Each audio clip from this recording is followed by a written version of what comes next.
उत्तर प्रदेश के एक छोटे से गांव गुलाबपुर में एक साधारण परिवार रहता था। पिता रामप्रसाद, मां सरोज और उनका बेटा विवेक।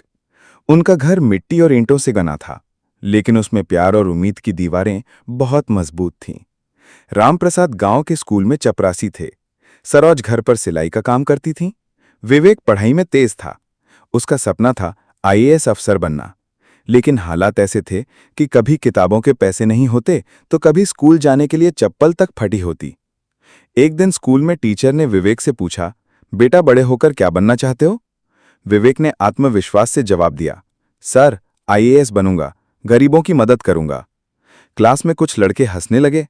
अरे फटी चप्पल वाला आईएएस बनेगा। विवेक की आंखों में आंसू आ गए। एक रात सरोज ने देखा कि विवेक मोमबत्ती की रोशनी में पढ़ रहा है। घर में बिजली नहीं थी।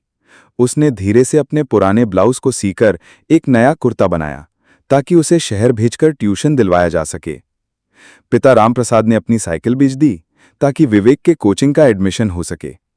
सरोज ने विवेक से कहा, बेटा हम तो नहीं पढ़ पाए, लेकिन तू हमारी आखिरी उम्मीद है। लखनऊ के एक छोटे से हॉस्टल में विवेक ने रहना शुरू किया। आसपास की चमक दमक देखकर वो थोड़ा डर गया। कभी भूखा रहता, कभी नींद पूरी नहीं होती, लेकिन किताबें उसकी सबसे अच्छी दोस्त थीं।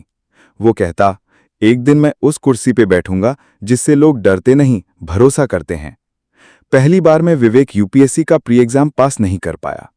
घर फोन किया तो मां ने कहा, कोई बात नहीं बेटा, तू गिरा है, हारा नहीं, दोबारा कोशिश कर।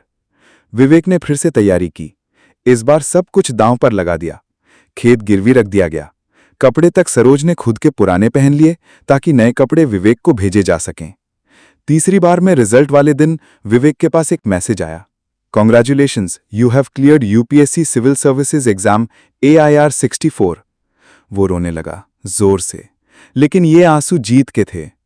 उसने माँ पापा को वीडियो कॉल किया, माँ आपके बेटे को अब कोई फटी चप्पल वाला नहीं कहेगा।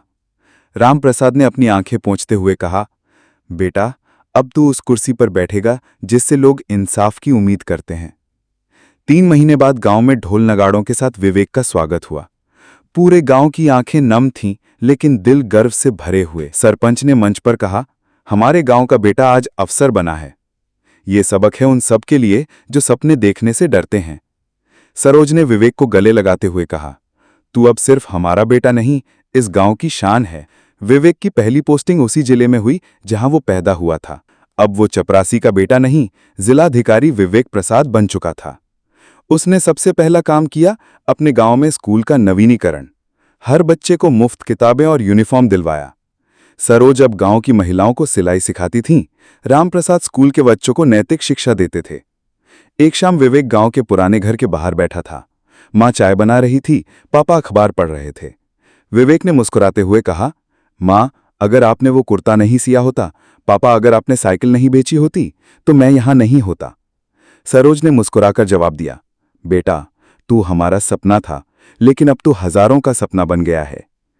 आसमान में सूरज ढल रहा था, लेकिन विवेक के जीवन का सूरज अब उग चुका था।